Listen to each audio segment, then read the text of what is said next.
I'm Dutch, and let's react to the Americans. Hello, and welcome to my channel. My name is Johan, and I'm a typical Dutchman. And if you're planning to come over to Europe for your holidays, or maybe to live here permanently, then you are at the right channel, because in this channel I take a look at and react to videos about life and living in Europe versus life and living in America. And for today, we're gonna take a look again at, not again the same video, but on the same channel, because I've seen another video from Haley also. From Haley talking about 5 things that are normal in Germany but considered poor in the USA. I was thinking about, what does she mean with considered poor? Okay, I don't know. Let's take a look. Like a subscribe is no longer necessary because we're already subscribed, so we can only like. And then I'm wondering what things are considered poor in the USA. So things that you don't do in the USA, because that will mean that you don't have enough money, and that's super normal over here in Europe, or specifically in Germany.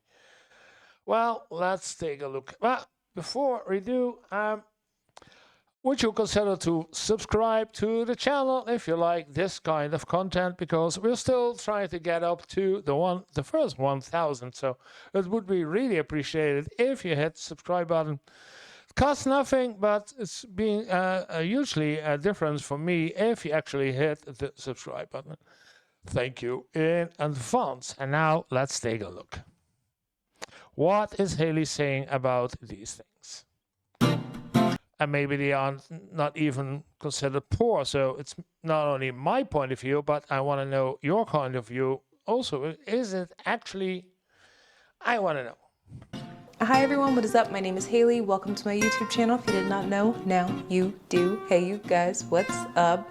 In today's video, I'm going to be talking about things that are considered poor in the United States, but relatively normal in Germany. And this video is not meant to be taken too serious, you guys, so please.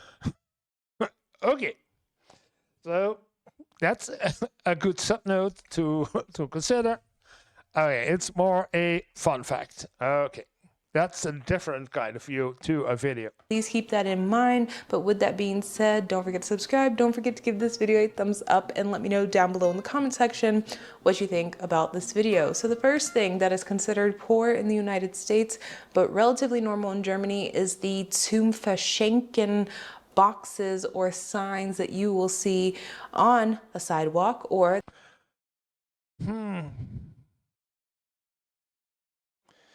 Yeah, okay. Sometimes, and I've never seen this one, so for Schenken, to give free to take along. What I do see, and I did see it recently, that people who have large gardens with fruit trees that they have for free, bring out, take along how much you like, not too much, of course, in reasonable amounts, the apples or the pears or whatever vegetables they have in surplus, so that you can take it for free. It's more common in Germany than I see over here in the Netherlands. Yeah, but zu verschenken, these boxes, I've never seen them. Yeah, I've seen some of them, but not as many as, okay. The side of the road. And this is basically, usually, a cardboard box filled with random knickknacks that someone is giving away. They don't want to go through the hassle of putting it maybe on eBay and trying to get money for it, or they don't want to throw it away because it still has some life left in it. So things that I usually saw in these types of boxes, or these little, I don't know, random giveaways, I guess you could say, were books, chargers, tiny electrical devices. I've even seen microwaves. I've seen old bikes, desk chairs, and a bunch of odd things. Yeah, a garage sellout, but too large to to sell, or yeah, maybe not even sell it and just give away as for somebody who can use it. Yeah, why not? Microwaves, books I've seen, and some tiny stuff, but chairs and microwaves, bicycles I did not see. Yeah. things as well. There would be people that, let's say I knew, and they had money, and they would go look in these zum Verschenken boxes to see what was inside. And I'm like, you have enough money to buy like this 5,000 times over brand new. Why are you looking in this box to see if there's something that you could get for free? And they're like, why not? If I need it and it's free, I might as well use it. I think one time I picked up a book. Yeah, it's not about being cheap, but it's being, yeah, why should I buy a new one if there's a perfectly good one over here? It's, it's more or less recycling without actually recycling. So yeah, I don't see the problem with it either, even if you have enough money to buy everything you want. Yeah, some people do. They just go through this kind of stuff looking for something that they could use, and if not, that's no problem. It only costs time. Out of a zum Verschenken box, and I actually enjoyed reading the book. I don't remember what it was. It was many years ago, probably like 7 years ago, and I just remember thinking to myself, I would have never purchased this by myself. I would have never taken this out of a library, but I just took it because it was free. I just find this to be a very interesting cultural difference, because we have technically done some social experiments here in the United States, studies and observations regarding free items on the side of the road, and what came out was that if someone were to place a random item on the side of the road and place a free sign one week and then a $2 sign the next week, and the same people would drive by seeing these items on the side of the road, more people would be willing to stop, and more people would actually be willing to steal the item that had a false value, so a $2 price tag. And it could be anything that ranges from 50 cents to $1,000+. People were more willing to steal items on the side of the road that had false value than something for free. I think it's Okay. That's a really different mindset. If it's for free, I don't want to have it. Oh, I can I can steal it. Oh, I will steal it. Oh, that's two totally different. Yeah. it's just the association with, something for free is a handout. That's what poor people get, and that's just bad all around. And I guess this is a perfect transition into the next point. Yeah. Okay. Well, because she was talking about books over here in the Netherlands, and I was thinking, well, did I see those also in Germany? I believe I've seen some of it. I don't see a lot of it, but over here in the Netherlands, I see regularly that people have little out on the front door have a little outbox, or a little outbox, a little cabinet with books in it.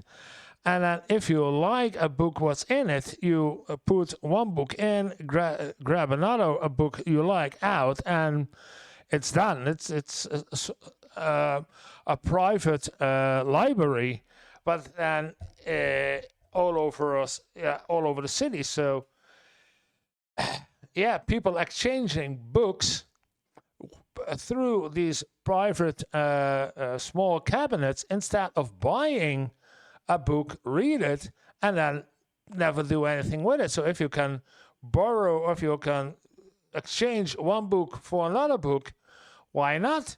It's that's something that's called, okay, good use of materials, especially a book. I've seen a lot of those mini libraries at people at home, and those are outside, unclosed cabinets, so everybody can get in. And I wonder, don't those books get stolen? No, they don't. They actually do not get stolen out here in the Netherlands, or I've seen some of them in Germany. Yeah, they are really exchanging books. That's a good thing.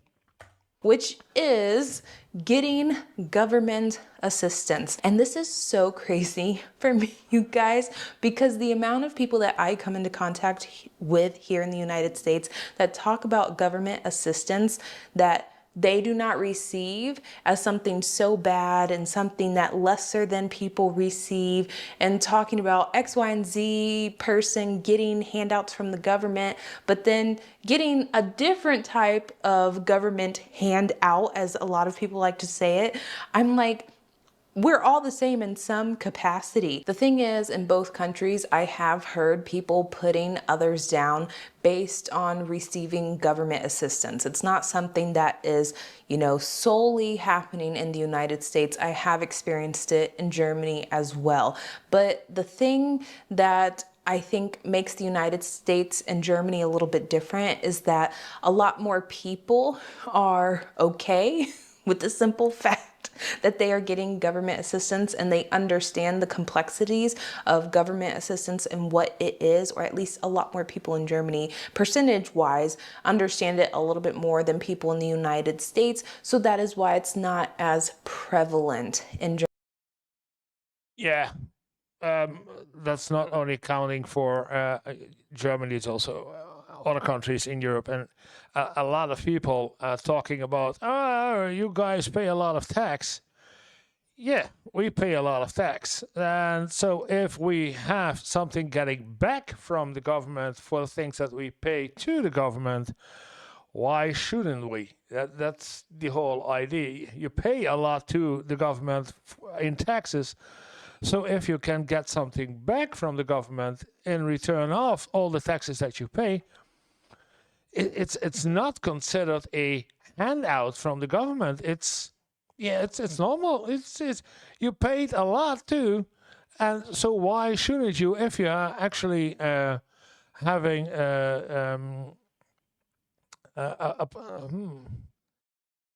if you have the right to get it, use it.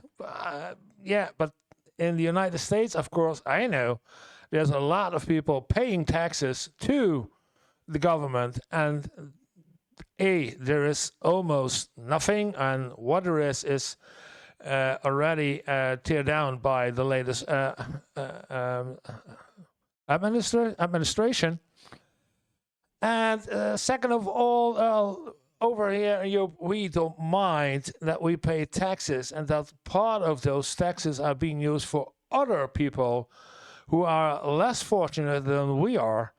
And that's something I sometimes see in some TikToks and other videos about, I'm not gonna pay money for somebody else who yeah, I know it's the mentality difference between the United States, I will not say everybody, but in the United States, some people, and over here in Europe, we don't mind. That's why we are. We pay together for everyone, to benefit for everyone. That's yeah. We don't. Well, it's not that kind of a problem for us over here. Germany as it is in the USA. I just think that Germans are more realistic regarding this point. They understand the view of their personal self or their personal identity and where they stand in life, and there's not necessarily too much shame in that. They can be direct, they can be honest, they can be serious towards themselves and towards others. And even though those are usually negative stereotypes that are associated with Germans and with Germany, it sometimes like pushes out or spits out a more level-headed individual. Then when you're looking at the United States, a lot of times we have this free mentality and dreamer mentality, and then people that are making $50,000 a year associate themselves with the millionaires and billionaires of the world and think that they're rubbing shoulders and drinking evening, afternoon brunch tea with them, and they're at the same level. The next thing that is considered yeah. In that regard, earning 50,000 K or 50,000 or 50K over here in Europe, you will not have to worry about anything for the government, because you don't need support from the government. With a 50K annual, no problem at all. And I understand that in the United States, if you have 40 or 50K nowadays a year, then you still have to get, I don't know, food stamps or anything else to get by. Yeah, that's also a great difference between the United States and Europe in this case. Poor in the United States, but normal in Germany is probably going to be controversial, even though I don't want it to be, but I know a lot of people are going to disagree with me, but nonetheless, I'm standing 10 toes down on my opinion. Okay. Bring it on. Can I support you or bring you up? And it's that a lot of people in the United States do not eat hot soup for dinner, and they associate that with being poor. And it Do not eat hot. Okay. I didn't know that. They do not eat hot soup for dinner.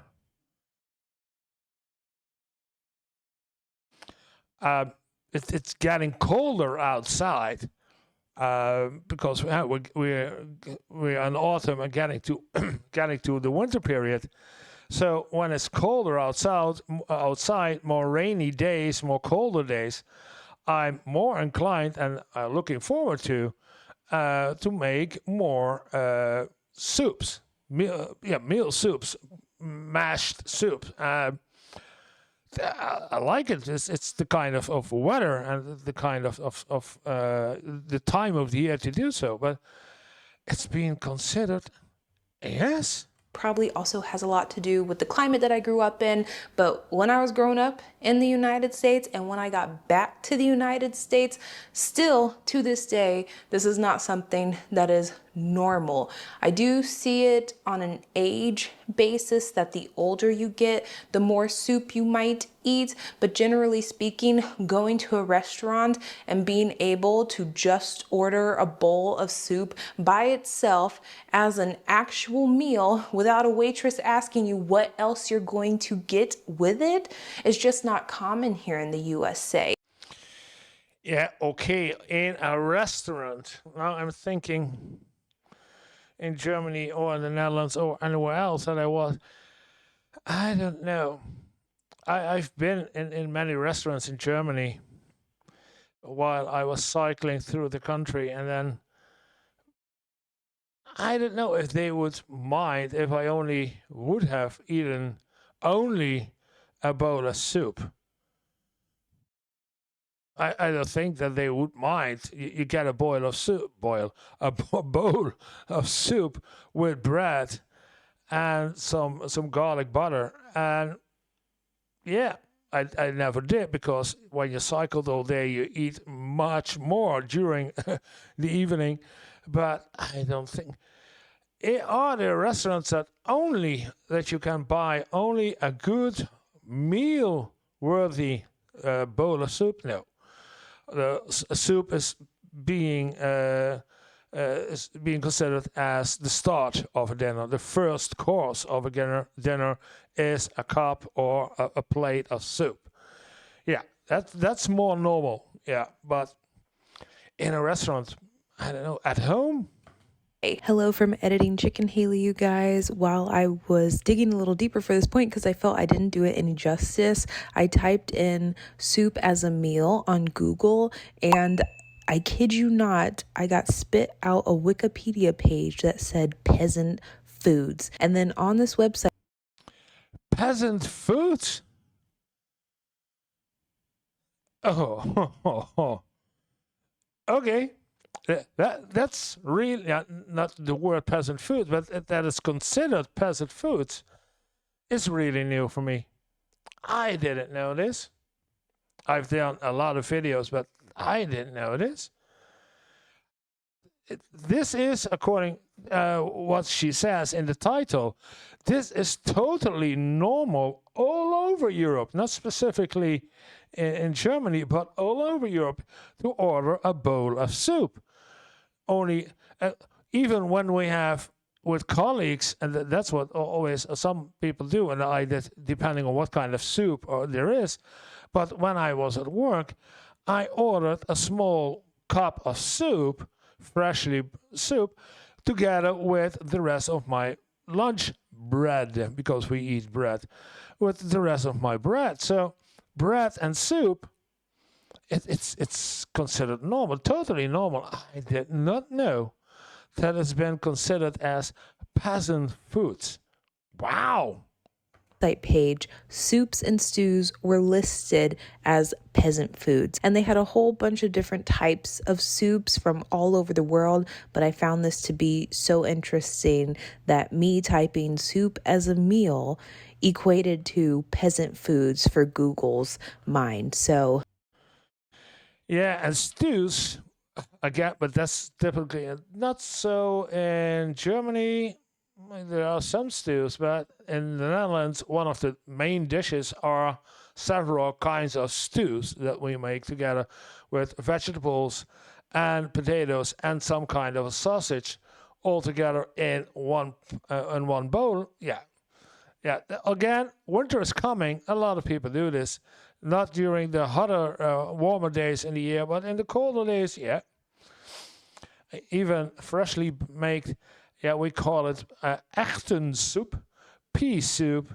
It's a very popular soup, stew, dish over here in the Netherlands during the colder months of the year.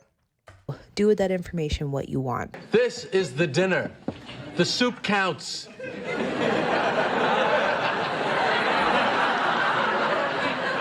Soup's not a meal. You're supposed to buy me a meal. Soup!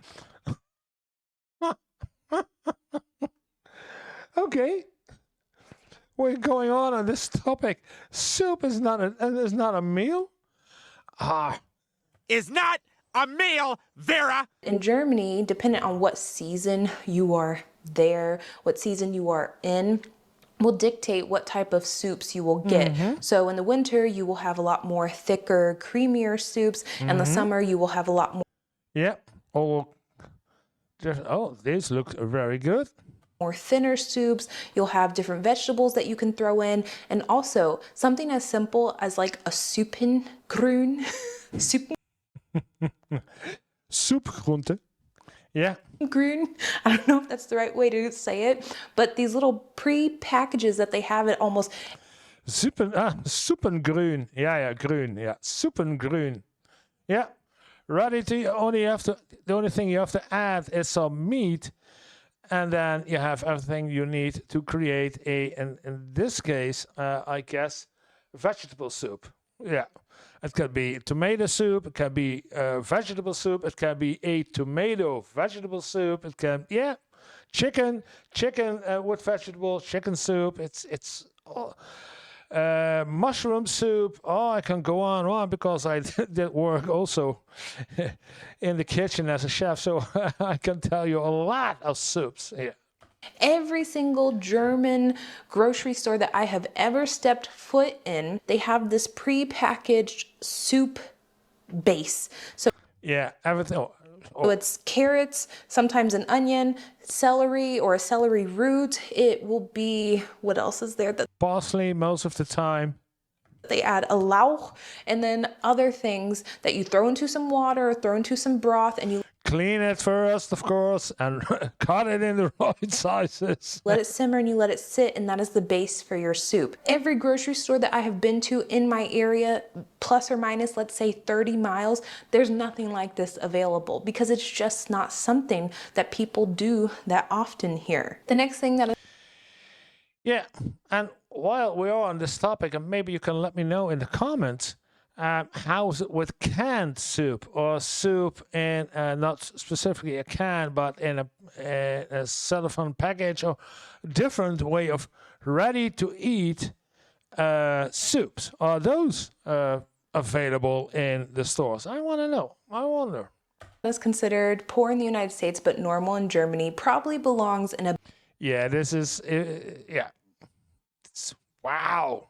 basic cultural difference video, Yeah. but I'm going to include it in this video because when I first got to Germany, I had a little bit of a bias regarding this point, and I'm going to tell you guys the story. Don't judge me, I've changed my mind tremendously on it, but I got to Germany and I made myself, I believe, a frozen pizza or piccolinis, and I have said over and over again, I got to Germany in winter, and I got my piccolinis out of the oven, put them on a plate, and closed the oven door. And I remember the person that I was living with, they came around and they said, "Did you just take your things out of the oven? Is it done?" And I said, "Oh yeah." And they like slanted the oven door a little bit. And I was just looking and I'm like, why are you doing that? And they were like, because it warms the house. I'm like, but you have a fireplace and you have heating and you have floor heating and you have vent heating. What do you need the oven open for to warm the house? And they were like, because it's free heat. And why would you close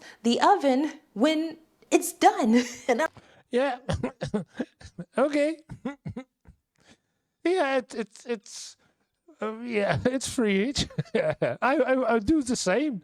I leave the oven in a tilted position, exactly as her friend also did, just because. And I have air conditioning in this house, so it's an air conditioned house over here. But still, it's yeah. Especially in the winter, if the airco doesn't have to do so much work to heat up the room for half an hour or so, it's still saving energy. And saving energy means saving money.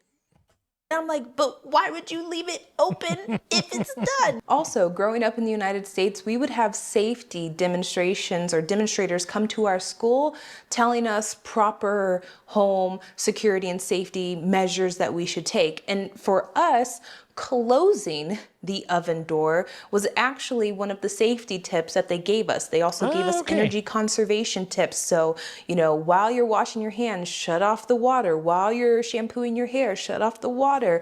While you're leaving a room, shut off the light, those types of things. And so that always stuck with me. And when I came to Germany and everybody was just, you know, just slightly leaving their oven open, and Mike still does it still to this day. And I have to yell at him because Florida is not the place for that.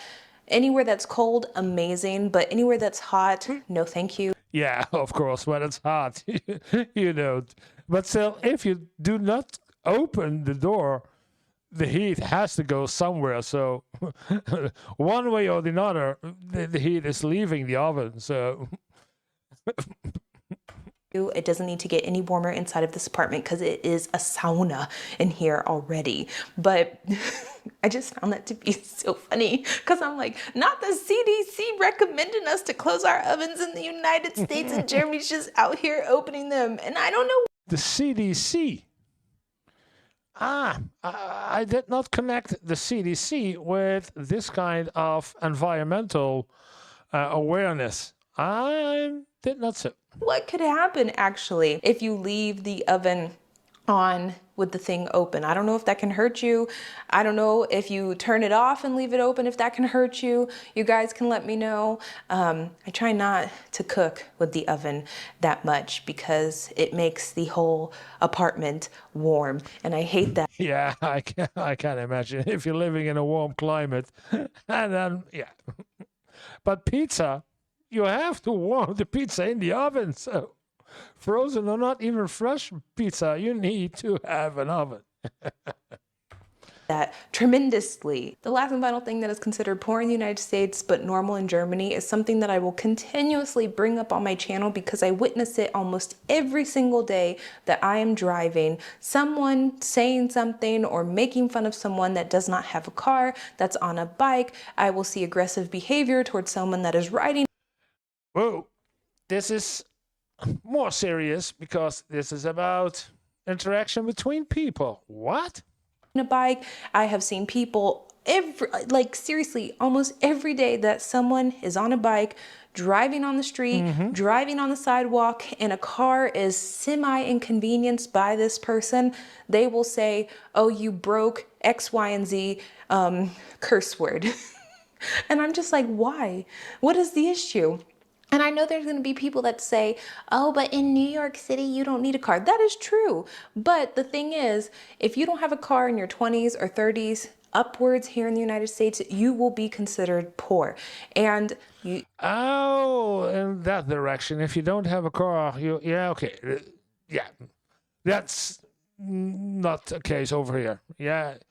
Okay, in that direction, yeah. New York is not representative of the whole US of A, just how Munich is not representative of all of Germany.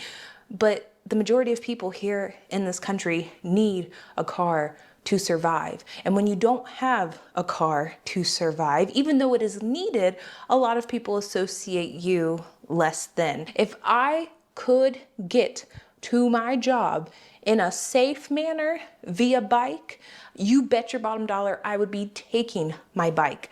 Y'all think I'm kidding. No, when I started school, I was trying to calculate how I would not have to drive.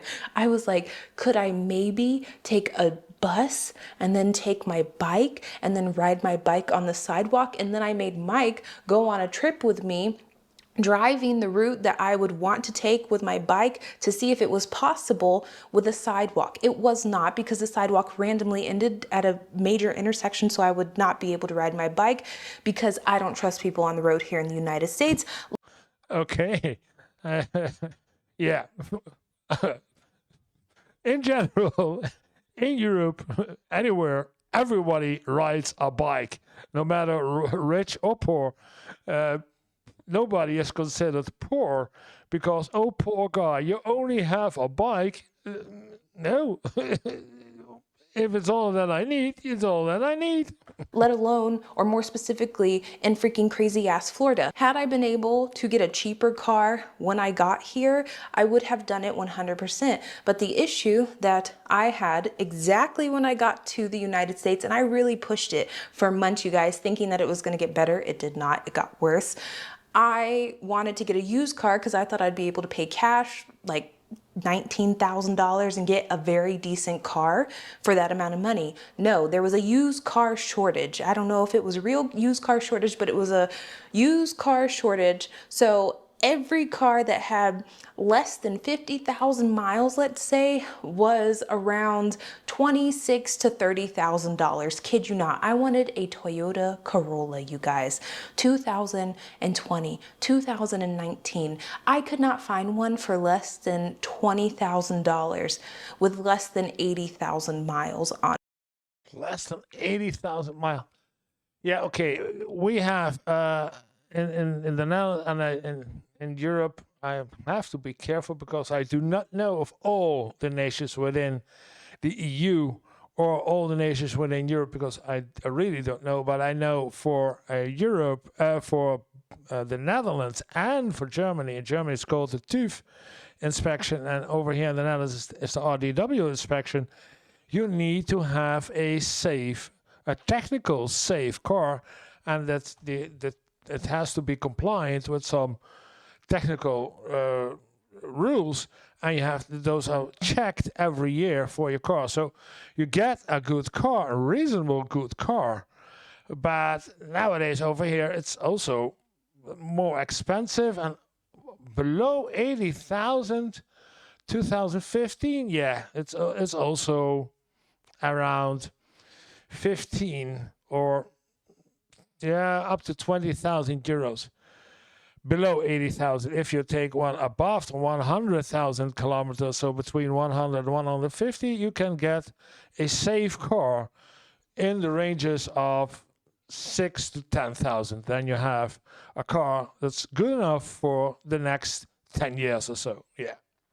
On it. So then if I wanted to, let's say, finance the car, the interest rates were 10%. And I'm like, oh.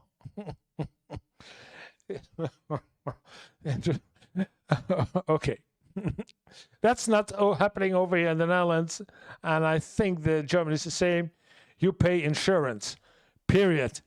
That's it. No matter what kind of car you drive, it's your own prerogative if you want to buy more insurance for extra care about something that could happen to the car, but it doesn't matter if you have a used car or a brand new car. You pay the same insurance, or unless you actually choose to have a more expensive insurance because you have a totally brand new car just from the factory and you're the first driver. Yeah, then you could have some extras, but it's on your own choosing. It's not mandated by the insurance company. You choose. Like, what the hell is this? For me, I'm like, you're not poor if you don't drive a car in the United States. You're smart. Horrible way to end this video, but it's just to talk about some of the differences between each country. And so with that being said, thank you. Yeah. Good. Nice video. I learned something again today about the United States, in this case about the soups. I really did not know this about soups. But the other things that are here in Europe, Germany, Netherlands, I would say in Europe in general, are correct. Yeah, those things are totally normal over here. And yeah, they could and they are considered, not for everyone, but they could be considered as a sign of he or she is a poor man or woman. We don't. Those five things are the most usual, or the most common things that you see around here, and nobody will commenting on you about this. Nobody. No. Yes. So if you like this kind of content, then press the like button. And if you want to see more of my content about life in Europe versus life in the United States, then this may be a good one to start with. And otherwise, it would really be appreciated, really be appreciated if you hit the subscribe button, because we're still trying to get up to the first 1,000 subscribers, and that's always the hardest part to get to. So if you would do, it would be really appreciated. And I will see you in the next video.